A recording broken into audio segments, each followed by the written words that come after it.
El día de hoy hablaremos de la violencia intrafamiliar en cuarentena mediante 10 ítems fundamentales, iniciando con el concepto de violencia intrafamiliar.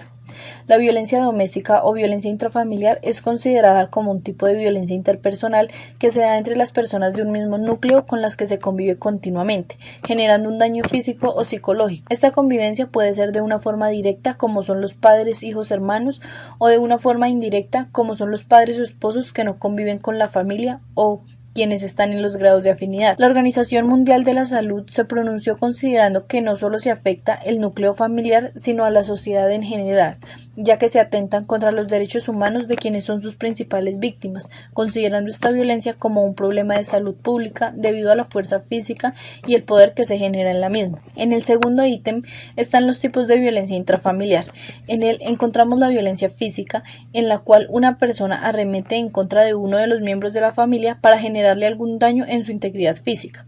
Este tipo de violencia es muy fácil de reconocerla, ya que se generan algunos moretones, hematomas, fracturas. En el peor de los casos podría ocasionar la muerte. En el segundo tipo de violencia intrafamiliar encontramos la violencia psicoemocional, que se presenta cuando en el núcleo familiar hay maltrato verbal con acciones direccionadas al maltrato emocional y la integridad psicológica de la persona. Se da mediante algunos gritos, humillaciones, prohibiciones o intimidaciones. Seguidamente está la violencia sexual, que es cuando una persona obliga a otra a tener relaciones sexuales o la accede sexualmente sin su consentimiento. También está la violencia social, que va encaminada a demostrar poder sobre otro sujeto. Se encuentra en un entorno social y cultural y se da cuando se menosprecian las acciones de las personas, cuando se hacen burlas de su estilo de vida, forma de vestir, orientación sexual, creencias, entre muchos otros. En el tercer ítem encontramos los requisitos de procedibilidad en materia penal. En Colombia, en el artículo 2 de la Ley 1542 del 2012,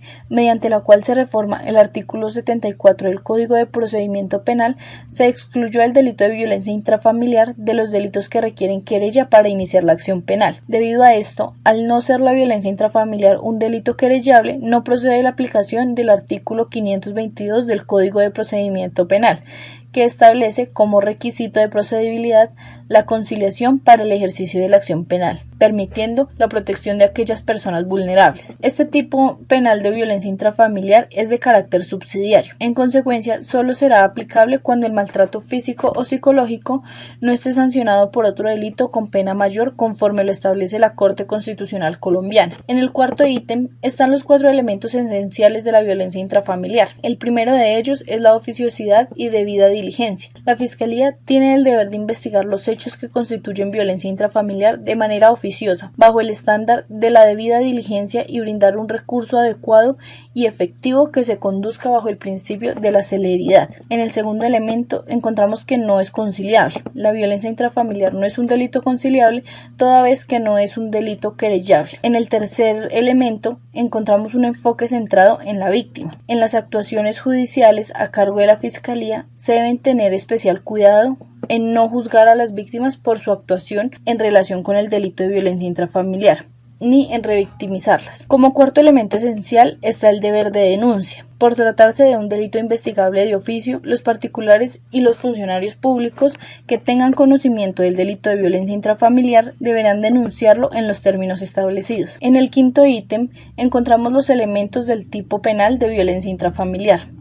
Para que la conducta sea punible, se requiere que sea típica, antijurídica y culpable, razón por la cual explicaré cada elemento para entender un poco más cómo se configura este delito. La tipicidad es la consagración normativa de los comportamientos humanos reprochables desde el punto de vista penal. Esta tipicidad se compone objetivamente de los sujetos activos, pasivos, el verbo rector, bien jurídico, imputación objetiva y elementos descriptivos y normativos del tipo penal. También se compone subjetivamente por el análisis doloso o culposo del delito. En la antijuridicidad encontramos que implica la contradicción jurídica del acto objeto de reproche, es decir, el desvalor del resultado. Este será formal cuando se infrinja la ley y material cuando se lesione o se oponga a un bien jurídico protegido. Es importante recordar que en Colombia el delito de violencia intrafamiliar se encuentra tipificado en el artículo 229 del Código Penal. El mismo busca proteger el bien jurídico tutelado de la familia. En el tercer elemento de este tipo penal está la culpabilidad, donde encontraremos el juicio de reproche sobre la conducta del actor que permite imponer una sanción penal a su acción típica y antijurídica. Tiene como fundamento constitucional la consagración del principio de presunción de inocencia. Este elemento nos permite graduar la imposición de la pena de manera proporcional, puesto que el análisis no se agota en la verificación del dolo, la culpa y la preterintención, sino que además debe tenerse en cuenta el sentido específico de la acción u omisión para conocer el fin perseguido por el sujeto. Por lo tanto, en este juicio de reproche se tienen en cuenta factores como la imputabilidad del sujeto, el conocimiento de la ilicitud y se evalúa si el sujeto podía actuar con una conducta conforme a derecho. El sexto elemento es cómo probar la violencia intrafamiliar y cómo se presenta la denuncia.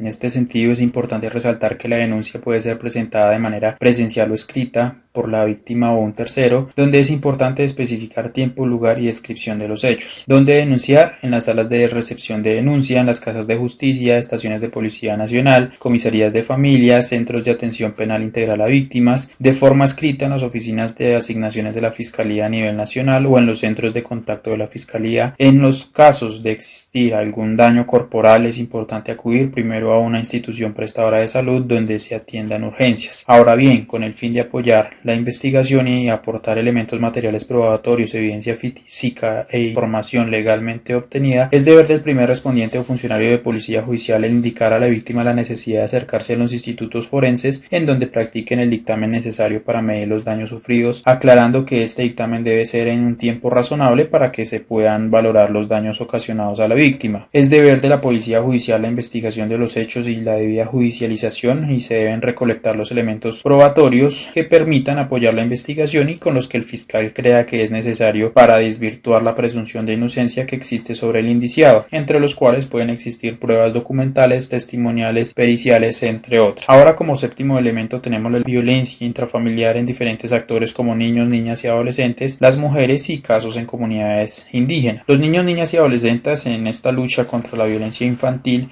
es y debe ser objeto político criminal del Estado colombiano, además que la familia, la sociedad y el Estado estaban en la obligación de proteger a los niños contra la forma de abandono, violencia física o moral, secuestro, venta, abuso sexual, explotación laboral, económica y trabajo riesgoso, según lo establece el artículo 44 de la Constitución Política de 1991, sumado a otras consideraciones y normativas a favor de la protección de la infancia, como es el caso de la Ley 1098 de 2006, que es el Código de Infancia y Adolescencia. Las mujeres víctimas de violencia intrafamiliar, que en este caso las violencias contra las mujeres puede ser cualquier acción, omisión o coacción o privación que ocasione muerte, pérdida de libertad o daño, sufrimiento físico, sexual, psicológico, económico o patrimonial, y puede ocurrir en cualquier ciclo de la vida y en el ámbito público o privado. La Corte Constitucional ha indicado que la violencia contra la mujer en el marco de la violencia intrafamiliar se nutre de una discriminación histórica que asigna unos roles específicos a cada género, en la que predomina una posición dominante del género masculino a través de criterios de apropiación y dominio de la mujer. Con la expedición del decreto 1630 de 2019 se busca fortalecer la atención a las mujeres víctimas de la violencia y aplicar sanciones administrativas adicionales a las penales a las que haya lugar a las personas responsables de dicha violencia. En comunidades indígenas, por regla general, estas comunidades administran justicia al interior de las mismas, ya que así lo ha determinado la Constitución y los tratados con respecto a la autonomía indígena en sus territorios. Sin embargo, en el año 2012, la Sala Disciplinaria del Consejo Superior de la Judicatura asignó a la jurisdicción ordinaria la facultad de investigar y procesar a los miembros de comunidades indígenas por delitos de violencia intrafamiliar, puesto que estas actividades delictivas se llevan a cabo en contra de la vida e integridad de las personas que gozan de protección constitucional especial, como son los menores y las mujeres, lo cual habilita a la jurisdicción ordinaria para conocer de estos temas. En el mismo sentido se pronuncia la Corte Suprema de Justicia, en el cual afirma que los delitos sexuales en contra de los menores o mujeres los conocería la justicia ordinaria bajo las mismas prerrogativas aducidas con el Consejo Superior de la Judicatura en el año 2012. Ahora, como octavo elemento, se revisan los mecanismos de justicia restaurativa. Con esta justicia se busca la reconstrucción consensuada de las relaciones sociales o familiares destruidas con el conflicto como consecuencia de un resultado restaurativo derivado del acuerdo alcanzado entre ofendido y ofensor previo procedimiento facilitado por un mediador o conciliación en equidad y desarrollo, generalmente con el acompañamiento de la familia o la comunidad, donde el uno reconoce al otro como tal y viceversa. Esta es una visión distinta de percibir el equilibrio que debe existir entre el delito y la consecuencia para las partes, en donde se deja de lado un poco el factor punitivo para dar paso a elementos como el perdón, la reparación y la sanción social. Finalmente, revisamos la violencia intrafamiliar en tiempos del COVID-19 con estadísticas sobre la materialización de la misma, y se puede identificar que la violencia intrafamiliar es prevalente, y durante las emergencias sanitarias como la pandemia del COVID-19 se tiende a aumentar el estrés, la perturbación de los entramados sociales y de protección, la pérdida de ingresos y el menor acceso a servicios pueden aumentar el riesgo de violencia, sumado a que durante la pandemia será más difícil acceder a servicios de salud. También se disminuyen la prestación de otros servicios como las líneas telefónicas de ayuda, los centros para la atención de crisis, los refugios, la asistencia jurídica y los servicios de protección, lo que reducirá aún más el acceso a los pocos servicios de ayuda de los que disponen las víctimas. En el caso de Colombia, según los reportes mensuales del Instituto Nacional de Medicina Legal y Ciencias Forenses, en los meses de marzo, abril y mayo de 2020 ha existido una reducción en los casos de violencia intrafamiliar respecto a los casos presentados en los mismos meses del año 2019. Según la Organización Mundial de la Salud, esto puede suceder a que muchas de las víctimas, debido a las medidas de confinamiento y el miedo a infectarse en centros de atención sanitaria, omiten denunciar la violencia intrafamiliar. No obstante lo anterior, según los reportes de medicina legal, existió un aumento aproximado al 1% de violencia contra las mujeres respecto a los reportes del año anterior.